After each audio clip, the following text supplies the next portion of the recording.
பாதம் இருக்குது, உண்மைதான். நானும் ஒத்துக்கிறேன். நான் 2-3 முறை உங்களை தத்ரூபமா பார்த்துட்டேன்.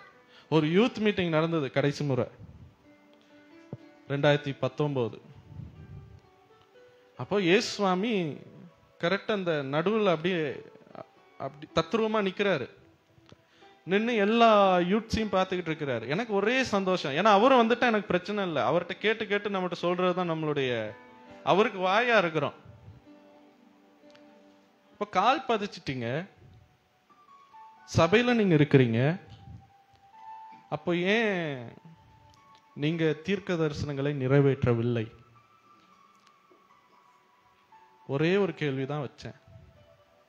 சொன்னாரு, இல்லப்பா எல்லாரும் விலை கிரயம்னு ஒண்ணு செலுத்தணும். விலை கிரயம் செலுத்தாம ஒன்றும் பண்ண முடியாது இல்லையா? இவ்வளவு நாள் அவங்க செலுத்தின விலை கிரயம் போதும். என்னுடைய வருகை ரொம்ப சமீபமா இருக்கிறதுனாலையும், அந்தி கிறிஸ்துவின் வருகையும் ரொம்ப சமீபமா இருக்கிறதுனாலையும், ஒரு முறை என்னுடைய கிரேஸ் ரிஃபார்ம் சர்ச் ஜனங்களுக்கும் எனக்கும் இந்த கடைசி கால ஆசீர்வாதம் காட்டிட்டு நான் வரலான்னு நினைக்கிறேன். அதனால நீ போய் சொல்லு,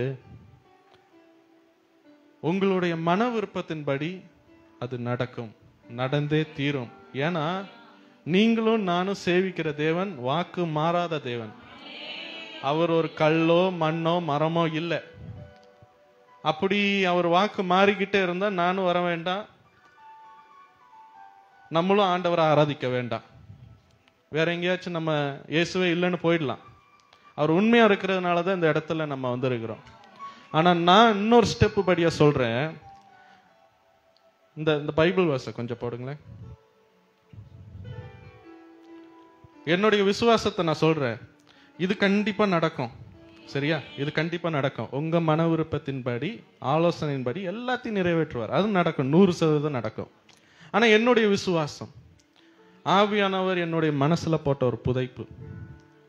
எனக்கு என்னுடைய மன விருப்பத்தின்படி நடக்கலனாலும், என்னுடைய ஆலோசனையின்படி எதுவுமே நிறைவேறலனாலும், அவர் உண்மை உள்ளவராக தான் இருக்கிறார். அந்த மனப்பக்குவத்தை உங்களுக்கு வச்சிருக்கணும். புரியுதா? கண்ணு மூடிக்கோங்க.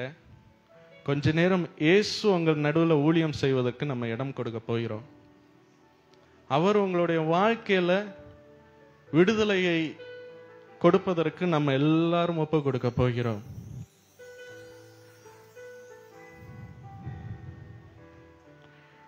ஆம் சுவாமி,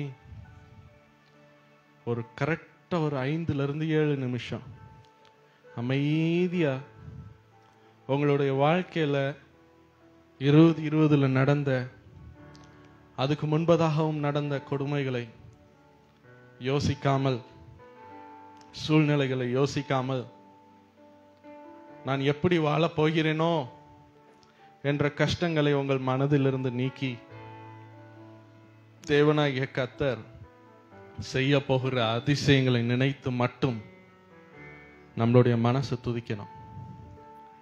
அடுத்த முறை நான் இந்த சபைக்கு வரும்பொழுது இந்த இடத்துல இருந்து நான் சொல்றேன், சபையுடைய சர்வீஸ் 5 சர்வீஸா மாறப்போகுது.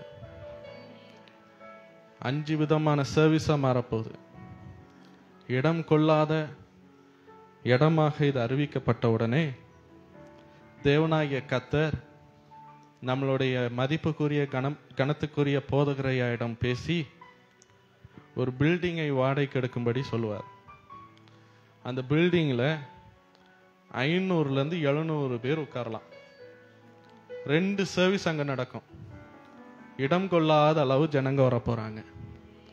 ஏன்னா இந்த சபைக்கு தேவன் வாக்கு கொடுத்திருக்கிறாரு, இந்த பட்டணத்துல நான் அந்த சபையை உயர்த்துவேன், இந்த பட்டணத்துல என்னுடைய ஜனங்கள் இந்த சபைக்கு வருவாங்க, இந்த பட்டணத்துல தேவனாகிய கர்த்தராகிய நானே என்னுடைய தாசனுடைய கரத்தை பிடித்து அநேக ஜாதிகள் உள்ளே வரும்படி நான் செய்ய போகிறேன் அப்படின்னு வாக்கு தத்தம் கொடுத்திருக்கிறார்.